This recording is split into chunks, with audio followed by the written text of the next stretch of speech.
Scanning for audio.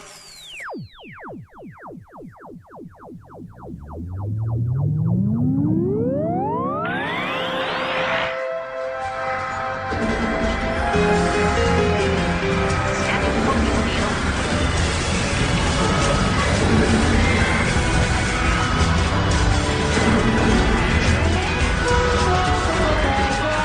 Radio from Garrow.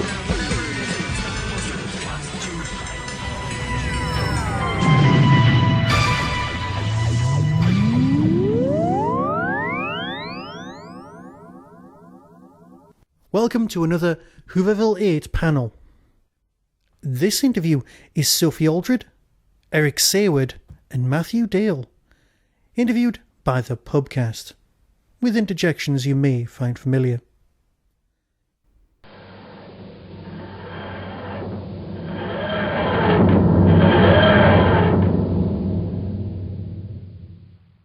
Okay, so if we just all go along the line and introduce ourselves. So I'm Nick, I'm a podcaster, I'm from the Pubcast in Leicester. With me we've got... Sorry, the Pubcast. The Pubcast, That sounds like a good one. Yeah, it came from a Doctor Who group in a pub, we just started doing a Pubcast. A Pubcast. A Pubcast. I like it. So next to me I've got... I'm Sophie Aldred, and amongst other things, I guess I'm principally known for playing Ace in Doctor Who. Hi, I'm Matthew Dale, and I played Little John, the first Little John, in Rebels of Sherwood in Doctor Who. Yes. And at the end we have... My name's Eric Saward, and I'm a writer, and I was also script editor on Doctor Who back in the 80s. There I was young and beautiful. And you still are. Oh, you sweetness. Okay, so a generic question for all of you is how did you get involved with Doctor Who? Whoever wants to start. I want to hear Eric first. Start with Eric. I'm bored of my own story. Mine's very boring. I was working in radio, and then script editor of Doctor Who, Christopher Bidme, was trolling around for writers on Who, and he contacted head of drama in radio and said, "Can you recommend anybody?" And I was one of a number that was sort of pointed at. And he approached me and asked me whether I'd be interested, and I said yes. And he said, "Well, if you'd care to submit a storyline, we can take it from there." And so we did. So 6 years later, I was leaving Doctor Who. I was lucky in a way. I was with my acting agency, and they contacted me, and it was all hush hush on telling me what I was going to be doing. They said I was going to be in Doctor Who, and I said fantastic, so I said yes to it, not knowing what to do. And I actually found out literally last minute what I was doing, and I was so impressed. I've been with my acting agency for about over 20 years, and finally they get me something really good, which was Doctor Who. Sophie? Yeah, well, I was doing theatre in the back row of the chorus in Fiddler on the Roof up in Manchester, at the Opera House with Topol, who did the original Tevye in the film. And my agent put me up for 3 episodes of Doctor Who, and I came down to London and did an audition, and then came down a couple of weeks later for a recall. And initially it was for 3 episodes. I'd never even been in a TV studio before, didn't even have a screen test, and then found out I got the job. But not only that, for the 3 episodes, it was actually would I be interested in taking over the role as Doctor Who's assistant, because Bonnie Langford was thinking of leaving. So it was just like an unbelievable story, really. So yeah, it was amazing for me. Yeah, so had all of you seen Doctor Who before you appeared in it? Yeah, I grew up watching Doctor Who. My doctor was John Pertwee. I think I must have been, well, I was around at the time of Patrick Troughton, but I don't think we had a TV at the time, because you didn't in those days, did you? It wasn't sort of like everyone watches this, everyone. So yeah, the first one I really remember is John Pertwee, and I loved it, and I used to make my brother watch it on the sofa while I looked at it, the scary bits through a crack in the door, so that I could shut the door if I needed to. And then I watched it. I remember John Pertwee rematerialising into Tom Baker, and it was my mum who informed me of that from the paper on a car journey. I was absolutely outraged. I thought, how dare they change the Doctor? Plus ça change. I mean, everybody thinks that, don't they, now? Even now, the kids get really heartbroken when the Doctor regenerates. I thought, well, John Pertwee is the Doctor. This guy, Tom Baker, he's going to be rubbish, which shows how much I knew. So I watched Tom, and I think I watched a bit of Peter, and then went away to university. I wasn't a die-hard fan, as I now know die-hard fans to be, but I definitely watched it as part of my childhood and very fond of it. So yes, I was away at university for most of Peter's and all of Colin's. So I was delighted to be contacted and asked to audition. My doctor, it's actually an honour to actually be here, is Sylvester McCoy. Aww. And of course, it's a nice honour to be with Sophie as Ace. Oh, that's nice. So I grew up with him as my doctor. He actually came to see me in my first proper play. I did a kind of play called the Community Play. It's based in a local area, Dorchester, where I'm born and bred, and it's basically about history of the area. And he was actually the first main big actor to actually come and see me perform, because he knew the director. But when I was introduced to him, I had that really awful feeling. You know, when you completely blank someone, you absolutely had no idea who it was. I was gutted, actually. I met him and I was introduced to him. It was just after I'd met him, when he'd gone, I then realised who he was. And I was like, oh no. But I've managed to meet him since and got autographs and photos. But as I say, my assistant would be you, Sophie. And so I'm actually really pleased to be on a podcast with you and Eric as well. So he's my doctor, and I've grown up with him, and that's where I started. And as I say, my next doctor now is Peter Capaldi. So, but my number one doctor will be Sylvester, and I hope to someday do a convention with him, as well as maybe Sophie as well at the same time. Lovely. So had you seen the show before you took over as script editor, Eric? Yes, I had, but not for a very long time. When I was asked to write The Visitation, I don't think I'd seen an episode of Doctor Who for about 10 years. Hence why it's, the story itself reflects another period rather than what was currently being done on Doctor Who. Yeah, I mean, when you came in as script editor, did you have an idea of the direction you wanted to take the series in? Or well, eventually, I mean, when I took over script editor, there was very little material for that season. What his name? Was it Andrew? Chris Bidmead. Chris Bidmead, sorry about that. Chris Bidmead had left in November, and with nothing in the pot for the next season. And Anthony Root had taken over. He was just doing a 3-month period, and he hadn't actually got things underway. And then I came in around about April and did the best I could. It was a matter of trying to keep up with things rather than having great plans.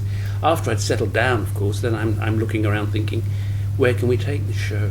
Because it was still following Tom in the way that it had been presented by him, and I thought it was. And we had Peter coming in, and I thought we really got to sort of shift this over. So we had a younger Doctor. We could make him more of an action man. There was a lot going on in the cinema that was full of action, things like Star Wars and so on. We didn't attempt to emulate them, but of course the budgets made it impossible. But you've got to keep an eye on what's happening, otherwise you just very quickly look incredibly old-fashioned. So that was the attempt to pull it into a greater adult audience, hence what we finally did, I hope.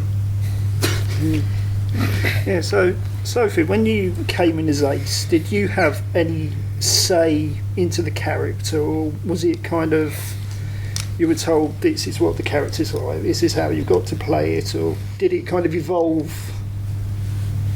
It was a bit of both, really, because I got the script for Dragonfire and really loved the character as written on the page. I mean, Ian Briggs had just done the most fantastic job of creating a very realistic character anyway.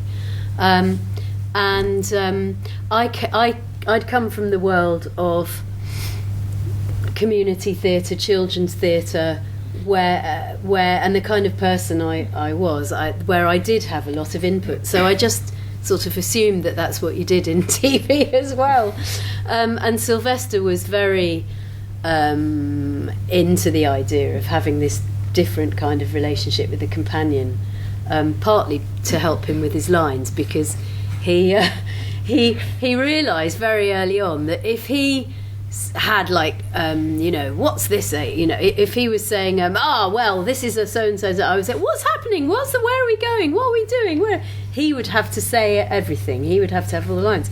Whereas if he turned into a sort of mentor, teacher type doctor, then he could say to me, well, what do you think this is, Ace? And I would have to come up with all the gobbledygook that he didn't then have to learn. So it was all a very clever ploy. Anyway, but Andrew Cartmel, the script editor, was really kind of keen on the character of Ace, and he really wanted that development of her character, and the relationship between her and the Doctor to be kind of very realistic. And so I was very lucky in that there wasn't really much to ever interfere with the characterisation as written, because the writers that Andrew had got really took on the character and produced great dialogue, and there wouldn't have been anything that I wouldn't have wanted to say or do. I mean, I certainly had a big say in my costume, again, because I thought kind of, well, that's what you do. Well, actually, Andrew asked me. He said, when I went to the read-through, I was wearing a pair of Doc Martin boots, stripy tights or socks, I think, some cut-off army shorts and a stripy T-shirt. And he said, that's a really good look. He said, do you think that would be good for Ace? And I said, yeah. And because he'd said that to me, I kind of then went and researched because I was 24 at the time, playing 16.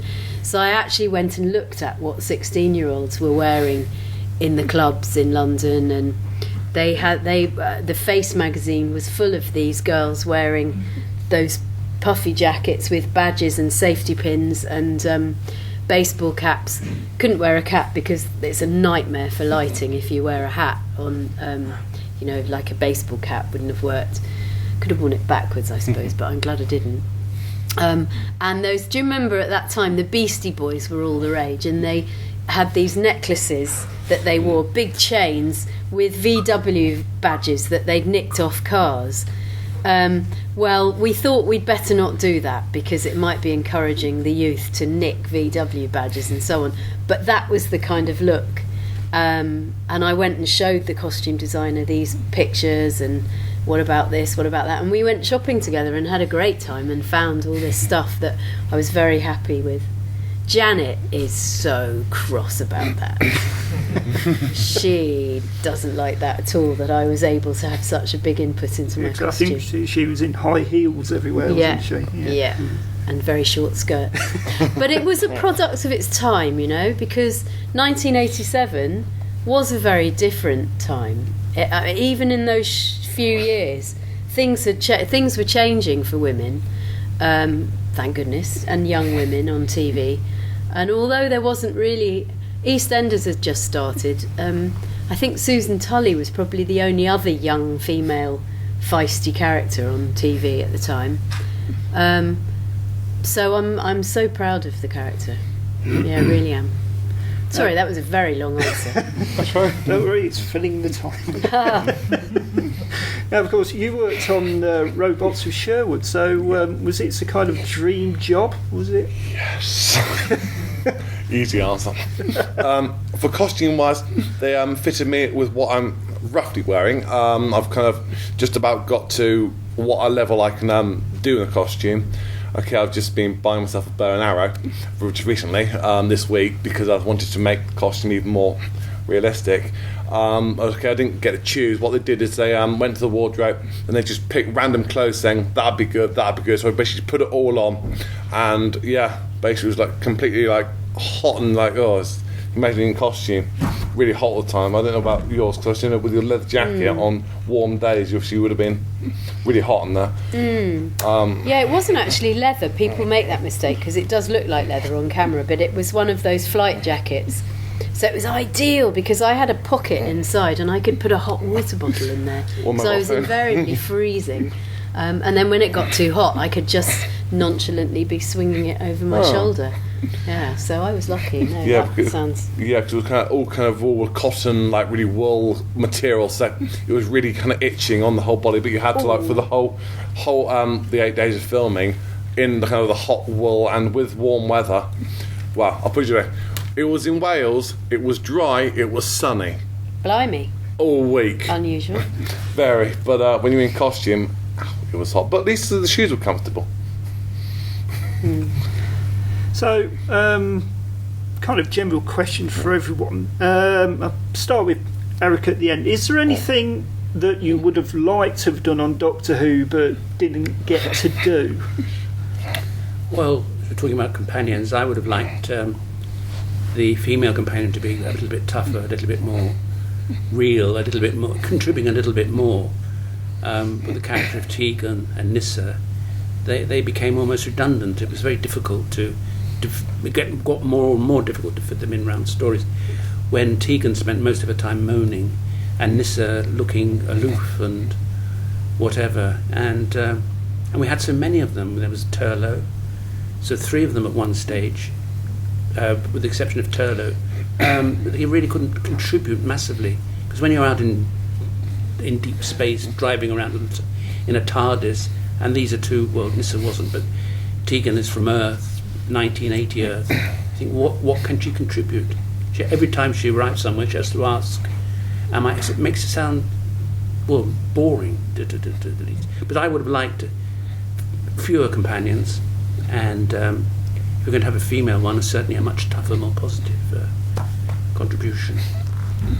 So I probably would have chosen someone from deep space where she would have had the sort of knowledge that could compete, as you did with Sylvester, compete with the Doctor.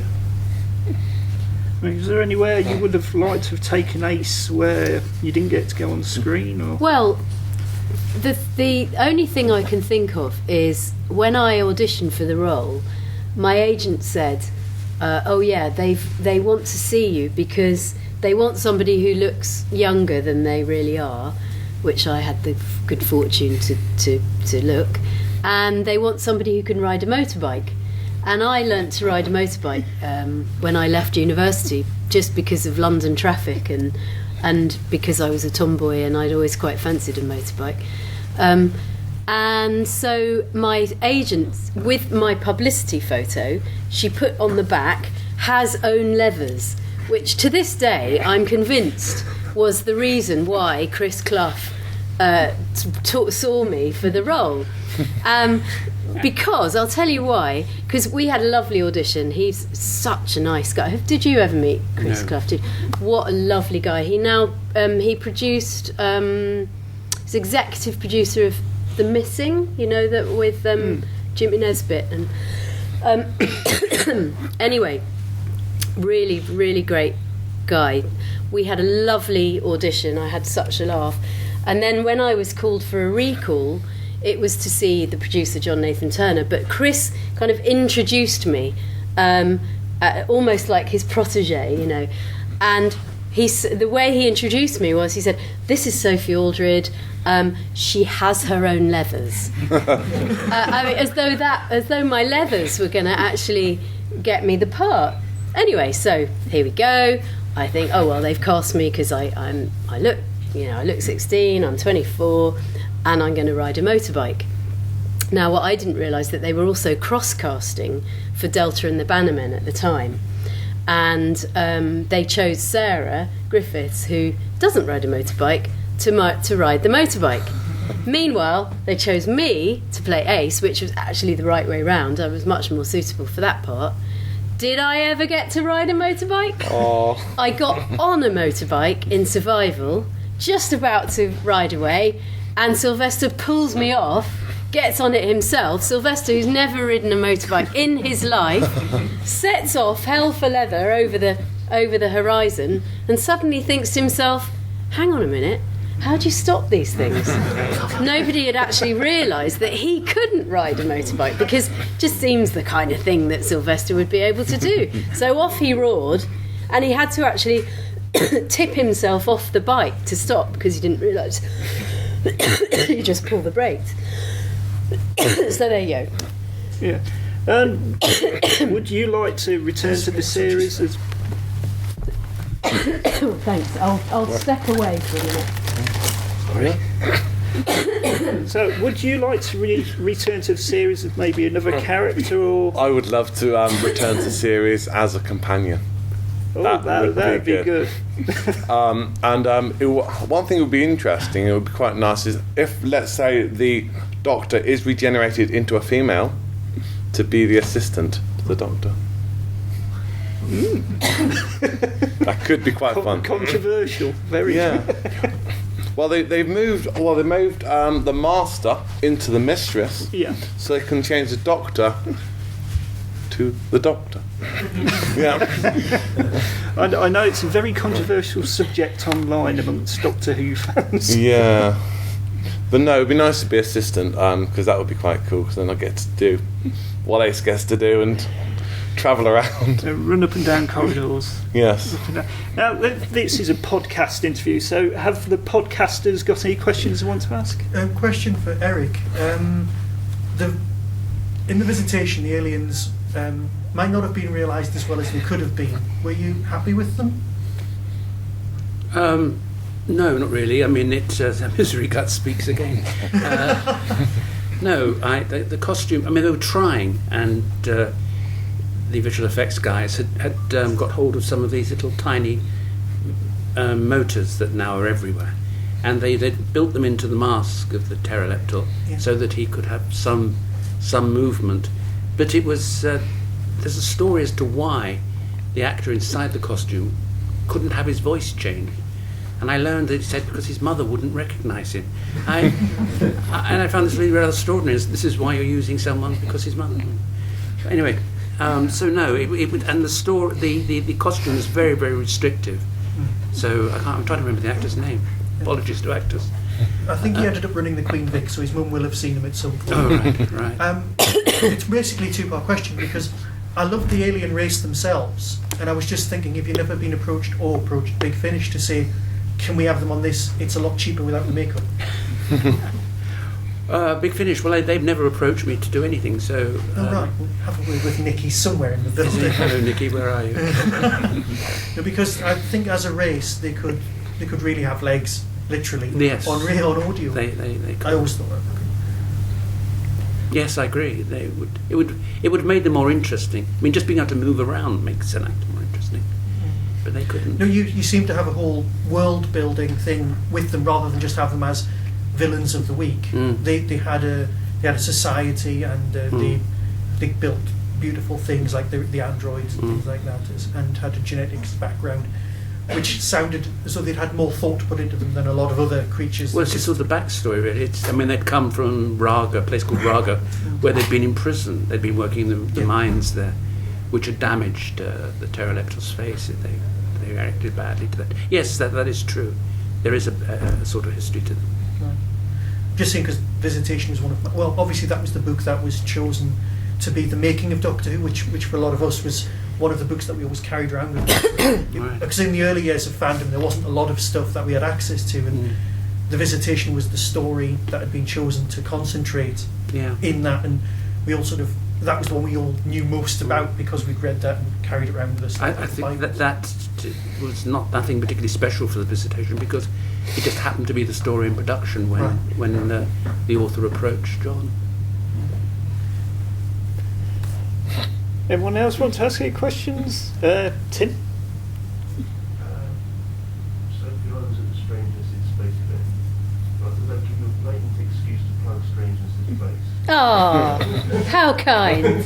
Yeah, talking of podcasts.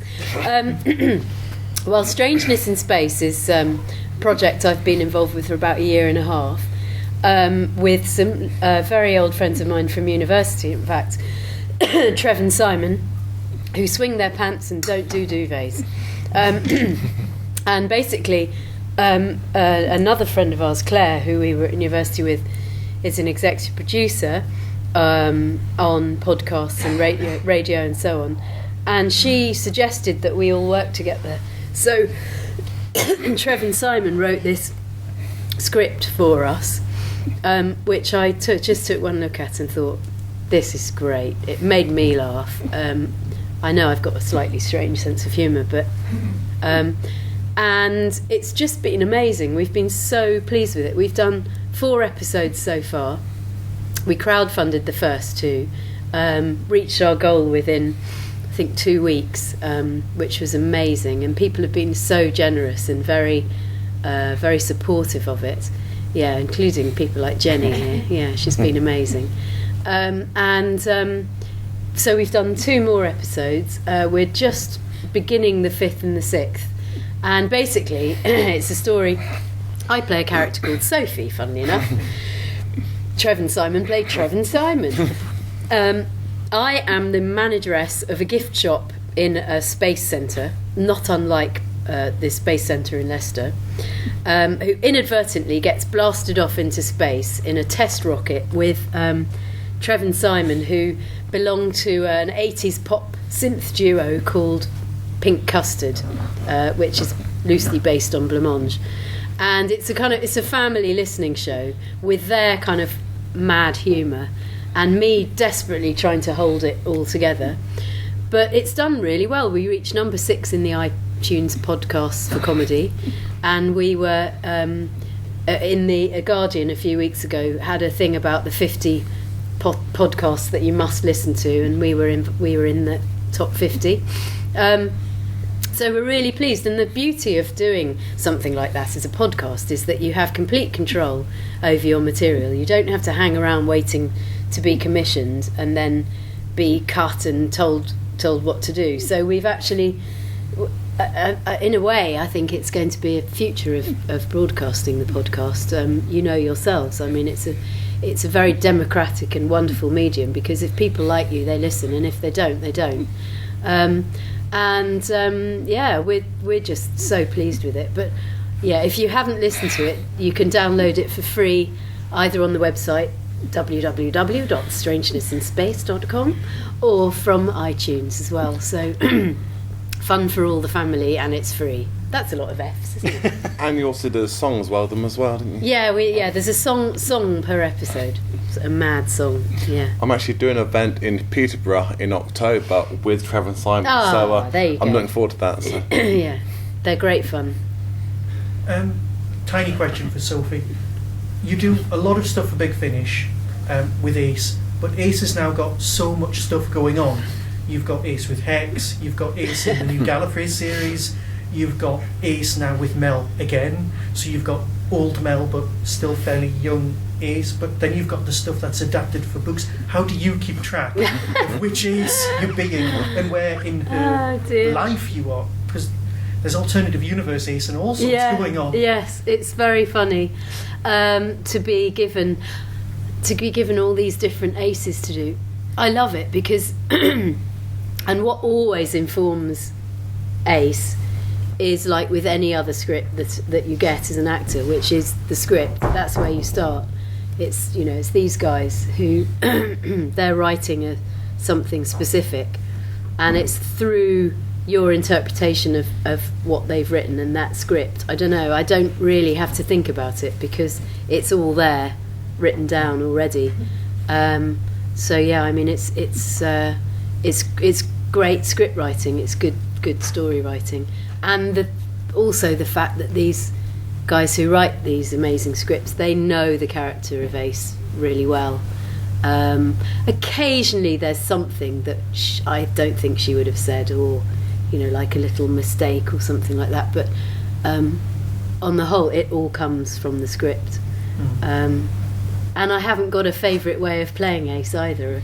I'm equally... Fiesta of the Damned has just come out, and I realised actually a while back that people would say, oh, I loved so-and-so, what about the bit where you... And of course, if you're recording something over 2 days, an episode over 2, you forget it very quickly, and you're also only reading your own scenes. If you're doing a TV performance, as we were doing in those days, it's so much more memorable because often we're away on location, so I can remember so much more about the stories that I did. Whereas with Big Finish, it's almost like they're in and out. So I decided to listen to them because I wanted to be able to talk about them. And I've just started listening to Fiesta of the Damned, and it's very much, as you say, older Mel, but Ace is still the Ace. She's more developed than she was in the earlier Big Finishes, but she's still younger than I would say she would be in the Virgin novel adaptation. Yes. That you get, and so that it's definitely there in the performances from everyone. Yeah. As well, but I'm halfway through Fiesta of the Damned. I was listening to it on the way down. Yes. So don't spoil the end. No, I won't. I think the fascists might win Spain, but I don't know. I'm not giving it away. But anyway, yeah, it's remarkably good hearing you and Bonnie together on audio, because you only got the one story on TV. What's it like working together in your little booths? Oh, it's great. Well, it was really funny because for the moment I saw Bonnie again, and we have seen each other at conventions and stuff like that. It was quite hard to get us out of the green room, stop us talking, and get us into the studio. But once we did, we were right next to each other. So Bonnie's there and I'm here and Sylvester's on my right. And funnily enough, it was Bonnie who was doing most of the laughing. There was one point where she completely corpsed herself, and she was laughing so hard. It was so funny. Sylvester and I were laughing at her, because she literally couldn't carry on.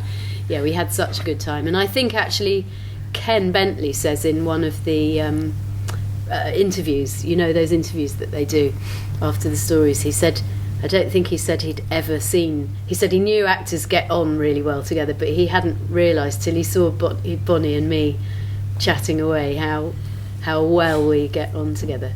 And it's so funny because we're not at all like each other. We're very different people, but somehow we really get on so well together. Right now, obviously we've talked about Doctor Who and a few other things, but one of the big roles is Trefu Tom. Of course. How did David Tennant react to finding out that he was your assistant? Yes, exactly. My sidekick, David Tennant. It was so funny because, of course, I'd met David before when we did Colditz for Big Finish, and he was an unknown then. And in fact, Nick will correct me if I'm wrong, but I think he actually asked Nick Briggs if he could please do a Big Finish. And there's some story about how he was going to be a spear carrier at the National or something, or he could do the Big Finish, and he wanted to do the Big Finish. Anyway, that may all have been in my head or in a dream somewhere, but check with Nick, that one.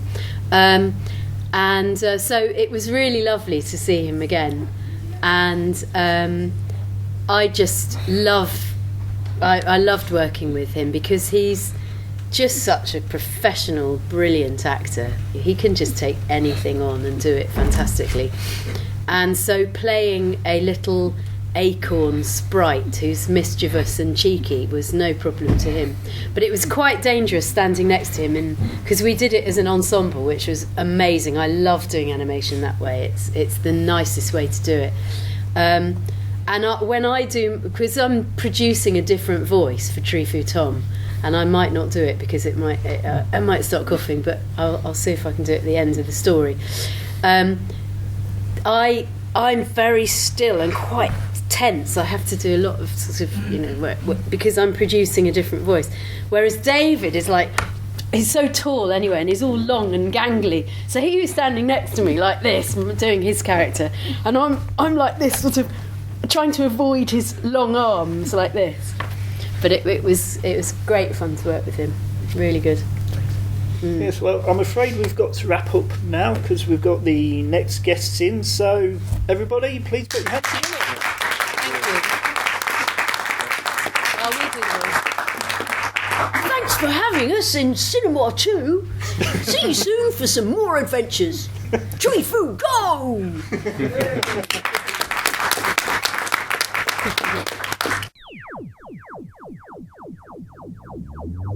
That was the Doctor Who Tin Dog podcast, available on iTunes, YouTube, Twitter, RSS, Vimeo, and across the internet. Doctor Who and its associated properties are all copyright and trademark of the BBC. No infringement is intended. Why not become a supporter by visiting patreon.com/tindog. Contact the show on tin-dog@hotmail.co.uk. The Tin Dog podcast is a founder member of the Doctor Who Podcast Alliance.